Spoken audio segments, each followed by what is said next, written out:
Pero Ahí. Estamos en el móvil, como les habíamos dicho, tenemos más información para compartir con ustedes. En este caso, desde las puertas del Hospital Pasteur, estamos con el presidente de la Sociedad Uruguaya de Medicina Intensiva, Julio Pontet, para hablar acerca de esta situación de los CTI. Como usted lo dijo en las últimas horas, Pontet, abril fue el mes más complicado para la emergencia sanitaria. Bienvenido, muchas gracias por su tiempo. Sí, buenos días. Sí, sin duda que sí. Lo están diciendo los números, donde tuvimos la mayor cantidad de casos activos, la mayor cantidad de fallecidos, la mayor cantidad de ingresos a CTI, la mayor cantidad de camas ocupadas, donde llegamos a unidades de terapia intensiva las últimas 2 semanas, entre 10 y 15 unidades con ocupaciones de más de 85%, con algunas de 100%.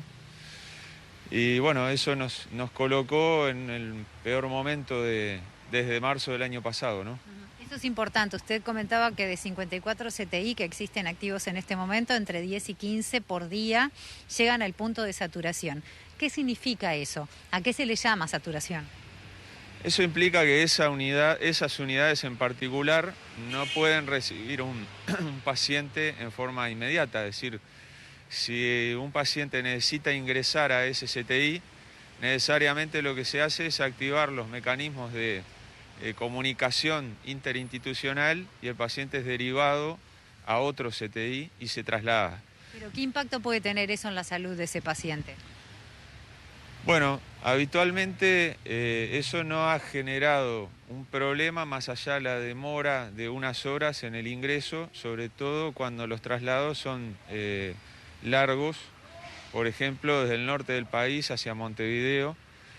La mayor parte de los traslados se han tratado de solucionar en forma regional y por eso siempre tratamos de que haya una coordinación regional para minimizar ese efecto colateral, digamos, ¿no? ¿Esa situación nos lleva al límite que asustó desde el principio de la posibilidad del famoso tener que elegir a quién internar?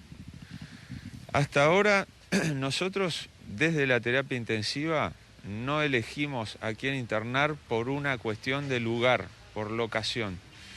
Lo que hacemos es elegir a quién internar por los criterios clínicos de cada caso en particular, pero eso siempre lo hicimos.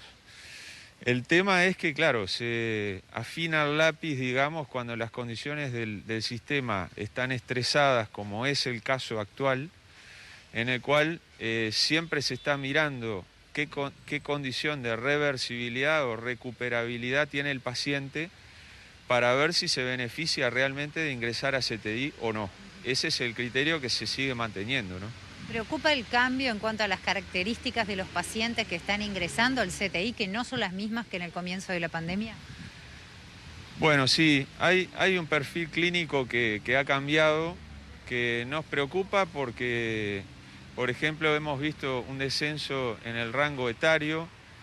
En el mes de abril vimos pacientes más jóvenes, con la particularidad de que no tenían otras comorbilidades importantes, por ejemplo, de enfermedades cardiovasculares o respiratorias crónicas, como se ven más frecuentemente en el anciano, pero de repente tenían obesidad en un nivel elevado de casos y eso los pone también en una situación más vulnerable y también más difícil de manejar.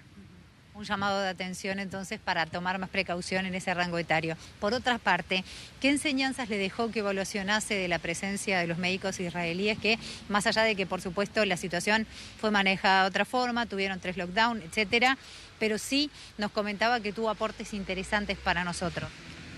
Sí, ellos tuvieron 3 olas, tuvieron una estrategia combinada, como en realidad como ha ocurrido en todos los países. Como tú decís, tuvieron 3 lockdowns, que el primero de ellos fue muy similar a nuestra cuarentena voluntaria, allá a principios de la pandemia, y con un alto cumplimiento de la población. Y su tercer lockdown tomó a la población desgastada y cansada y le generó muchas dificultades. Y la solución final para ello fue la salida con una inmunización masiva, activa, con una estrategia agresiva y rápida de vacunación.